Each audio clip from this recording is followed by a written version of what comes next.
আমি বললাম আপনি যে বারবার ইঞ্জিল ইঞ্জিল ইঞ্জিল করছিলেন, কোন ইঞ্জিলটা আপনি বলেন। তখন সে আমার সামনে এই ইঞ্জিলটা পেশ করলো, বলে আমি এই ইঞ্জিল মানি। তখন আমি বললাম চাচা এই ইঞ্জিল যদি আপনি আসলে মানেন, বলে হ্যাঁ আসলে মানি। আমি বললাম যদি আপনি এই ইঞ্জিলটা মানেন বা বিশ্বাস করেন, তাহলে এই ইঞ্জিল অনুযায়ী আপনি বাংলাদেশে থাকতে পারবেন না, এই ইঞ্জিল আপনাকে বাংলাদেশে থাকার অধিকার দেয় না।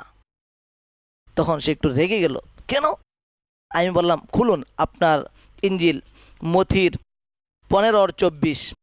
আমি তাকে দিয়ে খোলালাম, সে খুলল 15:24।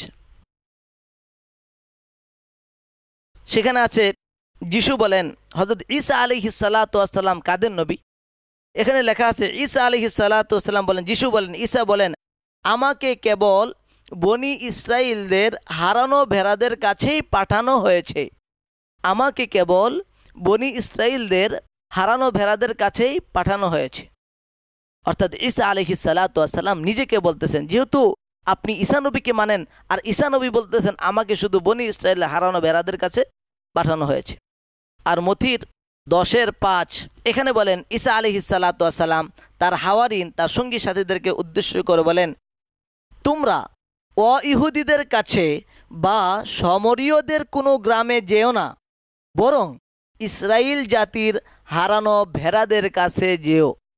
তোমরা অইহুদিদের কাছে বা সমরীয়দের কোনো গ্রামে যেও না, বরং ইসরাইল জাতির হারানো ভেড়াদের কাছে যেও। এখানে আপনার ইঞ্জিলের মধ্যে বলা আছে ঈসা আলাইহিস সালাতু ওয়াস সালাম নিজের ব্যাপারে বলছেন, আমাকে কেবল বনি ইসরায়েলের হারানো ভেড়াদের কাছে পাঠানো হয়েছে, অর্থাৎ শুধু বনি ইসরায়েলের লোকদের কাছে। আর তার হাওয়ারি, তার সঙ্গী সাথীদেরকে বলছেন যে তোমরা ইহুদি ছাড়া, বনি ইসরায়েলের লোক ছাড়া আর কারো কাছে তোমার এই ধর্ম প্রচার করবে না, তাদের কাছে যাবে না।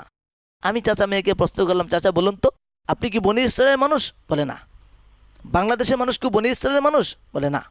তো আপনি বলছেন বাংলাদেশের মানুষ বনি ইসরায়েলের মানুষ না, আর আপনিও বনি ইসরায়েলের মানুষ না, তাহলে এই ধর্ম যদি আপনাকে মানতে হয়, এই ধর্মের প্রচার যদি করতে হয়, এই ধর্মীয় গ্রন্থ অনুযায়ী আপনাকে হয় ফিলিস্তিন যেতে হবে, আর না হয় ইসরায়েল যেতে হবে, না হলে মিশরের একটা কোণে কিছু বনি ইসরায়েলের লোক থাকে, ওখানে যেতে হবে। এই কিতাব আপনাকে বাংলাদেশে থাকার অধিকার দেয় না।